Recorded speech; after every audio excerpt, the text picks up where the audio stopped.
بسم اللہ الرحمن الرحیم ایاک نعبد و ایاک نستعین، ہم صرف تیری عبادت کرتے ہیں اور صرف تجھ ہی سے مدد چاہتے ہیں۔ معزز ناظرین السلام علیکم، میں ہوں عبد الناصر، ویلکم ٹو الناصر وائس چینل۔ ناظرین، آج کی اس ویڈیو میں آپ کو عثمان غازی کے مرنے سے پہلے کون سی وصیت کی تھی اور عثمان غازی کہاں اور کیسے وفات ہو گئے، یہ سب جاننے سے پہلے اگر آپ میرے چینل پر نئے ہو تو برائے مہربانی میرے چینل کو سبسکرائب کریں تاکہ میری ویڈیوز آپ کو بر وقت ملتی رہے۔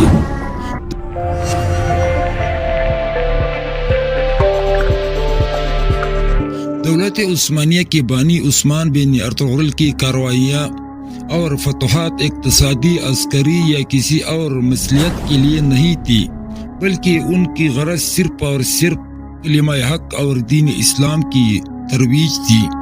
اس لیے مورخ احمد رفیق اپنے انسائکلوپیڈیا التاریخ العام الکبیر میں لکھتے ہیں کہ عثمان انتہائی درجے کا دیانتدار تھا۔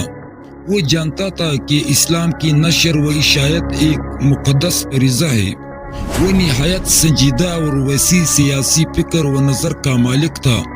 عثمان نے اپنی سلطنت کی بنیاد اقتدار کی محبت پر نہیں رکھی، بلکہ اس کی بنیاد اسلام کی اشاعت کی محبت پر رکھی۔ مصر اوغلو لکھتے ہیں، عثمان بن ارطغرل اس بات پر گہرا یقین رکھتے تھے کہ ان کی زندگی کا وظیفہ صرف اور صرف کلیم اللہ کے لیے جہاد فی سبیل اللہ کرنا ہے۔ اس نے اپنی تمام ذہنی اور جسمانی قوتیں اس مقصد کو پائے تکمیل تک پہنچانے کے لیے وقف کر دی۔ یہ تھی عثمانی اول کی بعض اعلیٰ صفات جو در حقیقت ایمان، روز آخرت کے لیے تیاری، اہل ایمان کے ساتھ محبت، اہل کفر و عصیان سے نفرت اور جہاد فی سبیل اللہ اور دعوت حق کے ساتھ ان کی محبت کا طبعی ثمرہ تھی۔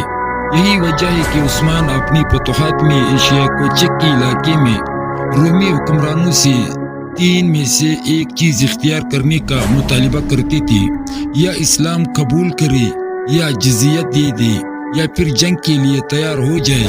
اسی وجہ سے بعض لوگ دائرہ اسلام میں داخل ہوئے اور بعض نے جزیت دینے پر صلح کر لی، لیکن جن لوگوں نے نہ اسلام قبول کیا اور نہ ہی جزیت دینے پر راضی ہوئے، عثمان نے ان کے خلاف جہاد کیا اور اس میں کبھی سستی کا مظاہرہ نہ کیا، اور اس طرح رومیوں کو پیچھے دھکیلتے ہوئے بہت سے علاقوں کو اپنی مملکت میں شامل کر لیا۔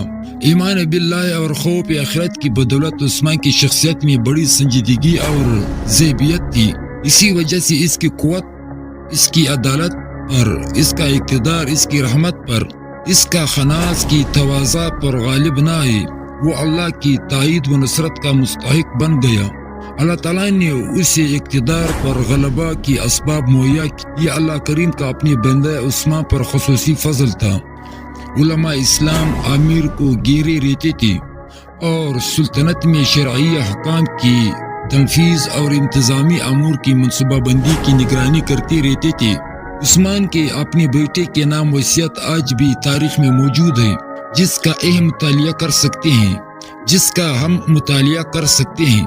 اسے تذہیبی اور شرعی طریقہ کار جس پر بعد میں عثمانی سلطنت قائم رہی۔ عثمان جب بستر مرگ پر تھا تو اس نے اپنے بیٹے کو وصیت کرتے ہوئے کہا تھا، یہ بیٹے پر مامردار لوگوں کو عزت سے نوازنا، فوجیوں پر انعام و اکرام کرنا، کہیں سپاہ اور دولت کی وجہ سے شیاطین تمہیں دھوکے میں نہ ڈال دے، اہل شریعت سے دور ہونے سے احتراز کرنا۔ بیٹا، آپ جانتے ہیں کہ ہمارا مقصد رب العالمین کی رضا جوئی ہے، اور یہ کہ ہم جہاد کے ذریعے تمام آفاق میں اپنے دین کے نور کو عام کر دیں، لہٰذا وہی بات کرنا جس میں اللہ کریم کی خوشنودی ہو۔ بیٹے، ہم وہ لوگ نہیں جو کشور کشائی اور لوگوں کو غلام بنانے کے لیے جنگ کرتے ہیں۔ ہم نے زندہ رہنا ہے تو اسلام کی خاطر اور مرنا ہے تو بھی اسلام کی خاطر، اور یہ ہے وہ چیز میرے بیٹے جس کا تو اہل ہے۔ اے بیٹے، میں وصیت کرتا ہوں ہمیشہ علماء امت کا خیال رکھنا، یاد رکھے اے میرے بیٹے، اس دنیا میں ہمارا راستہ صرف وہی راستہ ہے جو حق اور سچ کا راستہ ہوگا۔ یہ وصیت ایک ضابطہ تھی جس پر بعد میں عثمانی عمل پیرا رہے۔ انہوں نے علم اور تعلیمی اداروں، لشکر اور عسکری اداروں، علماء اور ان کے احترام اور جہاد فی سبیل اللہ کا اطمینان کیا، جس کی بدولت وہ ارجائے عالم میں جا پہنچے اور اسلامی تہذیب و تمدن کو ان دور دراز علاقوں تک پہنچایا جہاں تک اسلامی جھنڈا پہنچانا۔ یہ وہ زندہ جاوید وصیت ہے جس پر عثمانی حکمران اپنے دور عروج میں عمل پیرا رہے۔ اس دور میں جبکہ انہیں مجدوزگی اور عزت و غلبہ حاصل تھی، 1360 میں عثمان وفات ہو گیا اور حکومت اور فتوحات میں اپنے والد ہی کی پالیسی کو اختیار کیا۔ 1327 میں اس کے ہاتھوں نیکومیڈیا فتح ہوا۔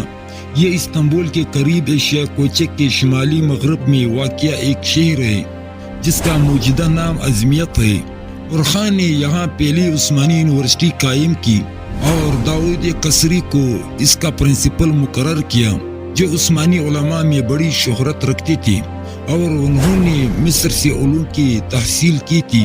اورخان نے اپنے دور کے تقاضوں کے مطابق ایک لشکر بھی تشکیل دیا اور اسے مستقل لشکر کی حیثیت دی۔ سلطان اورخان رسول اللہ صلی اللہ علیہ وسلم کی اس بشارت کو پورا کرنا چاہتے تھے جو رسول کریم صلی اللہ علیہ وسلم نے فتح قسطنطنیہ کے بارے میں انہوں نے ایک نہایت ہی اہم حکمت عملی ترتیب دی، جس کے مطابق بیزنطینی دارالحکومت کا اقبار کی مشرق و مغرب دونوں سے معاصرہ کرنا تھا۔ اس منصوبے کو عملی جامہ پہنانے کے لیے اورخان نے اپنے بیٹے اور ولی عہد سلیمان کو بھیجا کہ وہ تنگنائے درد نیل کو عبور کر کے بعض مغربی کوشوں میں موجود مقامات پر قبضہ کر لے۔ 758 عیسوی میں سلیمان نے رات کے اندھیرے میں 40 مسلمان گھڑ سواروں کے ساتھ اس تنگنائے کو عبور کیا۔ مغربی کنارے پر پہنچ کر لنگر انداز رومی کشتیوں پر قبضہ کر لیا اور انہیں مشرقی کنارے پر لے آیا۔ وجہ یہ تھی کہ عثمانیوں کے پاس اس دور میں بحری بیڑا نہیں تھا، کیونکہ ان کی سلطنت ابھی تک اپنی ابتدائی مراحل میں تھی۔ مشرقی کنارے پر پہنچ کر سلیمان نے اپنی فوجیوں کو حکم دیا کہ وہ ان کشتیوں میں سوار ہو کر یورپی ساحل پر پہنچے۔ سوا ایسا ہی ہوا۔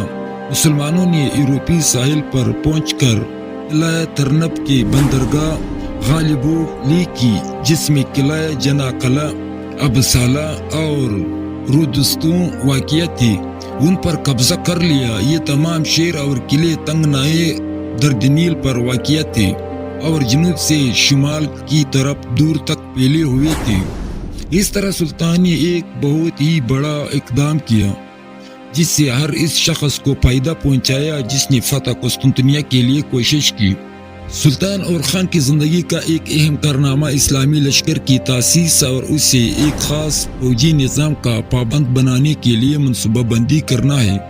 یہ لشکر کئی یونٹوں میں تقسیم تھا، ہر یونٹ میں 1200 سپاہی تھے۔ مال غنیمت کا 5واں حصہ اس لشکر پر خرچ ہوتا تھا۔ یہ ایک باقاعدہ فوج تھی۔ اس سے پہلے صرف جنگ کے وقت لوگ رضاکارانہ جمع ہوتے تھے، کسی باقاعدہ فوج کا انتظام نہیں ہوا تھا۔ اس لشکر کا نام انکشاریہ کے نام سے پہچانا جاتا تھا۔ ان میں 9 مسلموں کو بھرتی کیا گیا جو سلطنت کے حدود کے وسیع ہو جانے کی وجہ سے عثمانی سلطنت کے شہری بن گئے تھے، اور غیر مسلم اسلام دشمن طاقتوں کے ساتھ جنگ میں مسلمانوں کی کامیابیوں اور مفتوحہ علاقوں میں بسنے والے لوگوں کو ایک بہت بڑی تعداد کے اسلام میں داخل ہو جانے کی بدولت کافی تعداد میں اسلامی قلم رد میں آباد تھے۔ اورخان نے انہیں مسلم سپاہ میں شمولیت کی دعوت دی اور اسلام کی اشاعت کے سلسلے میں ان کی خدمات حاصل کی۔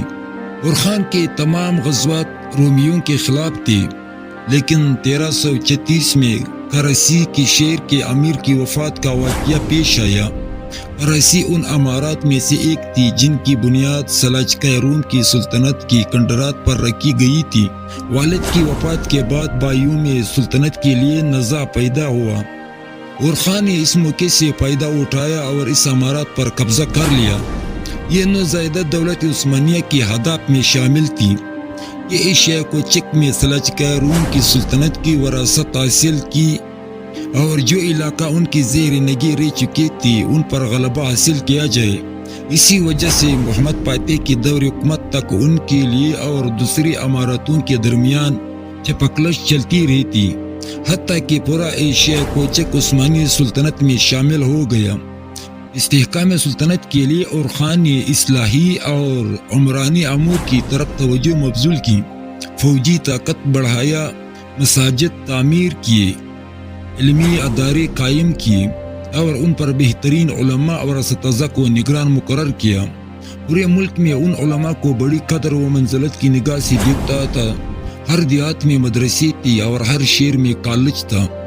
قرآن کریم کا حفظ، تفسیر، سنت، علم فقہ اور علم القواعد بھی پڑھائے جاتے تھے۔ کراچی کی امارت پر غلبہ پانے کے بعد 20 سال تک اور خان نے کسی علاقے پر چڑھائی نہیں کی۔